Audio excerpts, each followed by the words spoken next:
নষ্ট হয়ে গেছে কারখানার টিনের ছাদ, মরিচা পড়েছে অধিকাংশ যন্ত্রপাতিতে। অনেক যন্ত্র ঢেকে রাখা হয়েছে পলিথিন দিয়ে। একসময়ের কর্মমুখর রংপুরের শ্যামপুর সুগার মিলের বর্তমান চিত্র এটি। বাইরের ছবি আরো ভয়াবহ। পুরো কারখানাকে আবৃত করে রেখেছে ঝোপঝাড় জঙ্গলে। অলস পড়ে থাকতে থাকতে নষ্টের পথে অসংখ্য যানবাহন। যে কজন কারখানার দেখভালের দায়িত্বে আছেন তাদেরও বেতন বন্ধ 5 মাস ধরে। অথচ 60-এর দশকে গড়ে ওঠা সব কারখানাই উত্তরাঞ্চলের অর্থনীতির বড় শক্তি ছিল। ওয়ার্কশপের কতগুলো জিনিস, ইলেকট্রিকের জিনিস, এগুলা দীর্ঘদিন থেকে বন্ধ হওয়া থাকাতে এগুলা নষ্ট হওয়ার পথে চলছে। এখানে আমরা সিকিউরিটি গার্ড 33 জনের মতন আছি, অন্য স্টাফ মিলিয়ে 50 জনের মতন। হ্যাঁ, তাতে আমরা সিকিউরিটি গার্ডেরা খুব কষ্টের মধ্যে আছি। আমাদেরকে যত তাড়াতাড়ি এই বেতনটা পরিশোধ করলে ভালো হয়। 2020 সালে শ্যামপুর সুগার মিলের মতো লোকসানের অজুহাত দেখিয়ে রংপুর বিভাগের 4টি সুগার মিল বন্ধ করে দেয়া হয়। বলা হয়েছিল আধুনিকায়নের মধ্য দিয়ে এসব মিল পুনরায় চালু করা হবে। কিন্তু দীর্ঘ সময় পেরিয়ে গেলেও একসময় এই অঞ্চলের অর্থনীতিতে অবদান রাখা এসব সুগার মিল চালুর কোনো উদ্যোগ নেওয়া হয়নি।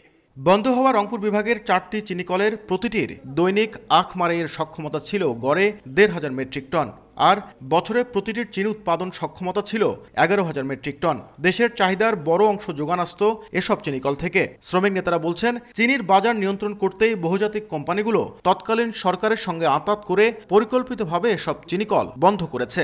এই মিলের সঙ্গে আমাদের আকচাষী, কৃষক, তারপরে শ্রমিক, লেবার, গাড়ি সবাই অঙ্গাঙ্গিভাবে জড়িত।